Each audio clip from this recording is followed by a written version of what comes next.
کون ہو سکتے تھے؟ یہ پہلا سوال تھا جو میرے ذہن میں آیا، مگر اس کا کوئی جواب میرے پاس نہیں تھا۔ سبھی کے ہونٹ پر یہی سوال تھا، مگر یہ وقت اس سوال کے جواب کا نہیں تھا۔ اس سے پہلے کہ پولیس یہاں پر آئے، فہیم تم ایسا کرو، فوراً بانیتا اور گیت کو لے کر یہاں سے نکل جاؤ۔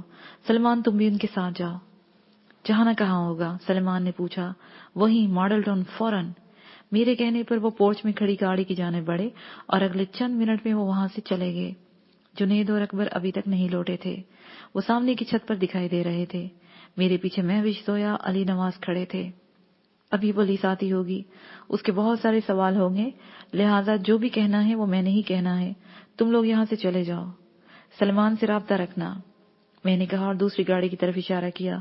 وہ تینوں بھی وہاں سے نکل گئے۔ تب میں نے طارق نذیر کو فون کیا۔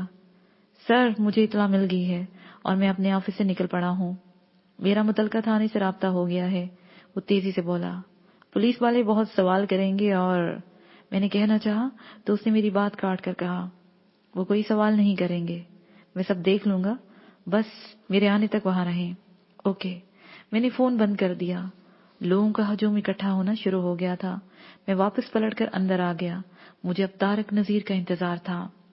باہر پولیس کی بہت ساری نفری آ چکی تھی۔ ڈی ایس پی رینک کے آفیسر نے گیٹ پر کھڑی سیکیورٹی گارڈ سے سوال جواب شروع کیے تھے کہ طارق نذیر پہنچ گیا۔ اس نے پولیس آفیسر سے بات کی اور اس کے ساتھ ہی اندر آ گیا۔ جس طرح طارق نذیر میرے ساتھ تپاک سے ملا، پولیس آفیسر بھی ویسے ہی ملتے ہوئے بولا، ہم نے پورے علاقے کو گھیر لیا ہے، لیکن اسے کوئی فرق نہیں پڑے گا، وہ لوگ تو اپنا کام کر کے جا چکے، اگر ان کا کوئی بندہ ہوا بھی تو انہی تماشائیوں میں ہوگا جسے ہم پکڑ نہیں سکتے۔ میں نے کہا، آپ کو کسی پر شک ہے یا کوئی پہلے سے دھمکی؟ پولیس آفیسر نے پوچھا۔ بظاہر کوئی دھمکی نہیں تھی اور شک، اس بارے میں ابھی کچھ نہیں کہہ سکتا، میں نے جواب دیا۔ سر، آپ ابھی یہاں سب دیکھیں، پھر میں آپ سے تفصیل کے ساتھ بات کروں گا، طارق نذیر نے پولیس آفیسر سے کہا۔ وہ تو ٹھیک ہے، لیکن میڈیا کو کیا کہا جائے؟ وہ تو اپنی تھیوری بنا کر اس کے شواہد بھی جاری کر چکا ہوگا۔ پولیس آفیسر بالکل درست کہہ رہا تھا، اسے بھی تو کوئی ایسی بات چاہیے تھی جو وہ میڈیا سے کہہ سکتا۔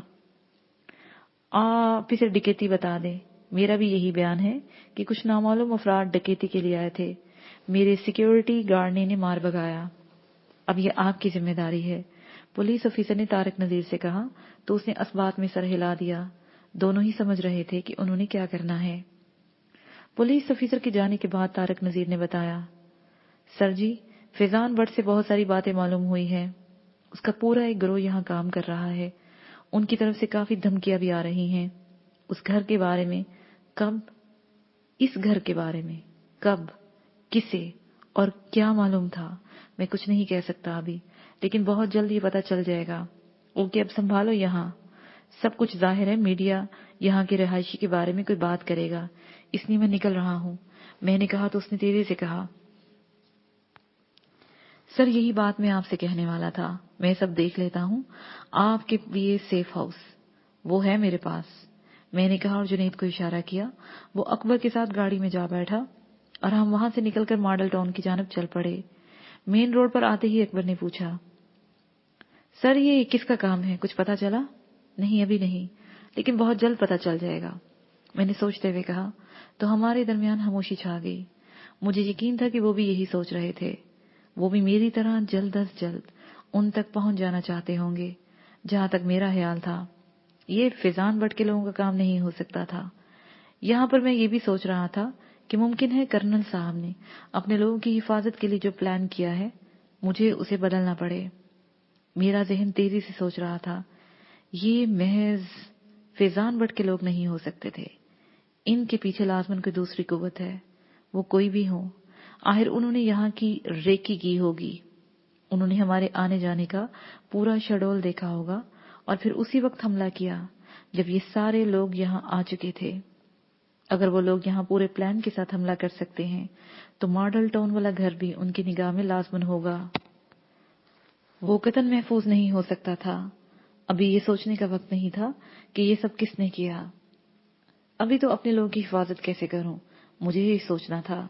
انہیں ابھی ماڈل ٹاؤن نہیں جانا چاہیے۔ یہ خیال آتے ہی میں نے فوراً سلیمان کو فون کیا، کہاں ہو تم لوگ؟ ہمیں بھوک لگی تھی۔ میں تو انہیں ایک ریسٹورینٹ میں لے آیا ہوں, کچھ کھا پی لے تو پھر چلتے ہیں, اس نے خوشگوار انداز میں جواب دیا. تو میرے حواسوں پر جو انجانا بوجھ تھا ایک دم سے ختم ہو کر رہ گیا. میں نے ایک طویل سانس لی اور کہا, بہت اچھا کیا, باقی کہاں ہے؟ تیرے پاس ہی ہے نا؟ بالکل میرے پاس ہے, اور ڈٹ کر کھا رہے ہیں. کہ آپ نے بھی وہی سوچا جو ہم سب کا خیال تھا, کہ ابھی فوراً ماڈل ٹاؤن نہیں جانا چاہیے؟ بالکل, تم ٹھیک سمجھے ہو. میں آ رہا ہوں, پھر کسی طرف نکلتے ہیں, لیکن باہر نظر ضرور رکھنا. میں نے اسے سمجھایا تو وہ بولا, اس کی فکر نہ کریں, مجھے پورا خیال ہے. اس کی طرف سے اطمینان کرنے کے بعد میں نے فون بند کیا تھا کہ جنید نے پوچھا, کون سی جگہ ہے آپ کی نظر میں؟ ہے, لیکن اس وقت فہیم اور بانیتا کے سوا باقی سب وہیں چلے جائیں گے. کیا ہم بھی؟ جنید نے کہا, ہاں تم دونوں بھی. یہاں سارا سیٹ اپ ڈسٹرب ہو گیا ہے, اسے دوبارہ بناتے تھوڑا وقت تو لگے گا, پھر دیکھتے ہیں کیا ہوتا ہے. میں نے اسے سمجھایا تو انہوں نے سر ہلا دیا. اس وقت ہم نہر کنارے جا رہے تھے, جبکہ وہ سارے گلبرگ میں کہیں تھے. میں نے جنید کو مسلم ٹاؤن کی طرف سے جانے والی سڑک پر چھوڑ دینے کو کہا. انہوں نے مجھے اتار دیا. میں نے وہاں سے رکشہ لیا اور شاہ جمال کے سٹاپ پر رکشہ چھوڑ کر پیدل ہی چل پڑا. شاہ جمال کے علاقے میں بہت پہلے میں نے اپنے لیے ایک سیف ہاؤس بنایا تھا. وہاں کافی دیر سے ایک فیملی رہ رہی تھی جسے میں ہی افورڈ کرتا تھا. ایسے میں کسی بھی وقت کے لیے میں نے وہ جگہ بنا کر رکھی ہوئی تھی. میرا وہ دوست ایک سرکاری محکمے میں سیکشن آفیسر کی سطح کا ملازم تھا. میں اکثر وہاں چلا جاتا اور رات رہ کر یا کبھی دن گزار کر چلا آتا تھا. وہاں میں یہی مشہور تھا کہ میں ان کا ایک رشتہ دار ہوں جو دوسرے شہر میں رہتا ہے اور وہیں کاروبار کرتا ہے. یہاں مال خریدنے آتا ہے, 1-2 دن رہ کر واپس چلا جاتا ہے. میں نے اسے فون کیا. اس وقت وہ گھر سے دفتر کے لیے جانے کو تیار تھا. وہ میرے آنے تک رک گیا. میں اس کے پاس جا پہنچا تو وہ کچھ دیر میرے پاس بیٹھ کر چلا گیا. اوپری منزل پر میرے لیے محسوس کمرہ تھا. میں وہاں چلا گیا. ان کی ملازمہ میرے لیے چائے رکھ گئی. وہ سبھی گلبرگ کے ریسٹورینٹ میں بیٹھے کھا پی رہے تھے. میں نے ان کے لیے بھی سوچ لیا تھا کہ وہ کہاں رہیں گے. ایسا ہی بزرگ جوڑا ایک معروف ٹاؤن میں بھی رہتا تھا. اس کے ساتھ نور نگر سے آیا ہوا ایک جوڑا رہتا تھا جو ان کی خدمت پر مامور تھا. یہ وہاں جاتے تو ان کے پوتے پوتیاں ہی ظاہر ہوتے. میں نے انہیں ساری بات سمجھا دی اور وہاں جانے کے بارے میں کہہ دیا. دوپہر کے بعد میرا اروند سنگھ سے رابطہ ہوا. اس نے دسترت میں موجود تمام کمپیوٹر کھنگال مارے. اپنی طرف سے بہت سر کھپایا, لیکن اسے کوئی ایسا اشارہ نہیں ملا جس سے ہمیں یہ معلوم ہو جائے کہ یہ کام کس کا ہے. یہاں تک کہ شام ہو گئی. اس دوران میں نے ہر طرف رابطہ کیا. کرنل سرفراز کی بھی سمجھ میں نہیں آ رہا تھا یہ سب ہوا کیسے. باقی ہر طرف سے سب اچھائی کی خبر آئی تھی. نور نگر میں بھی سکون تھا. اشفاق چودھری کو ہم پر ہونے والے حملے کی خبر ہو چکی تھی. وہ وہاں متحرک ہو گیا تھا کہ کہیں یہاں سے تو کچھ نہیں ہوا. سورج ڈھل گیا لیکن کچھ پتہ نہیں چلا. مجھے یوں لگ رہا تھا کہ جیسے یہ راز اچانک ہی کھلنے والا ہے. میں نے سب کچھ ذہن سے جھٹکا اور نیچے آ گیا. میں تھوڑی دیر اپنے دوست کے پاس بیٹھا رہا, پھر وہاں سے نکل پڑا. شاہ جمال کا علاقہ وہاں ایک بزرگ کی وجہ سے مشہور تھا. وہی ایک اونچی سی جگہ پر ان کا مزار ہے. اس کے ساتھ ایک بڑی ساری مسجد تھی. میں خود کو پرسکون کرنے کے لیے اس طرف بڑھ گیا. فاتحہ خوانی کے بعد جب میں واپسی کے لیے پلٹ رہا تھا کہ میری نگاہ ایک سفید پوش پر پڑی. سر پر سفید امامہ, سفید لباس, ریش مبارک سفید, یہاں تک کہ ان کی بھویں بھی سفید ہو چکی تھی. بھاری بھرکم وجود اور سرخ و سفید چہرہ. وہ میری جانب بڑی پرشوق نگاہوں سے دیکھ رہے تھے. میرا دل کیا ان کے پاس جا کر بیٹھوں. میں نے یوں ہی ان کی جانب قدم بڑھائے. ان کے ہونٹوں پر مسکراہٹ زیادہ ہو گئی. وہ سفید کپڑا بچھائے مسجد سے ہٹ کر قبروں کے پاس بیٹھے ہوئے تھے. میں ان کے پاس چلا گیا. میں نے سلام کیا تو وہ میرے سلام کا جواب دے کر بڑے پیار سے لیکن دھیمے لہجے میں بولے, بیٹھو, چلو آج تم سے ملاقات ہو گئی. ان کا اتنا ہی کہنا تھا کہ میں سمجھ گیا کہ ان سے ملاقات کوئی اتفاق نہیں, منظر کچھ اور ہے اور پس منظر کوئی اور بنا رہا ہے. تب میں نے بڑی عاجزی سے کہا, جی یہ میری بھی خوش نصیبی ہوگی کہ میں نے آپ کا دیدار کر لیا. یہ تو بندے کی خوش نصیبی اسی وقت ہو جاتی ہے جب وہ رب تعالیٰ کے حضور آ جاتا ہے. باقی ساری رکاوٹیں تو عارضی ہیں.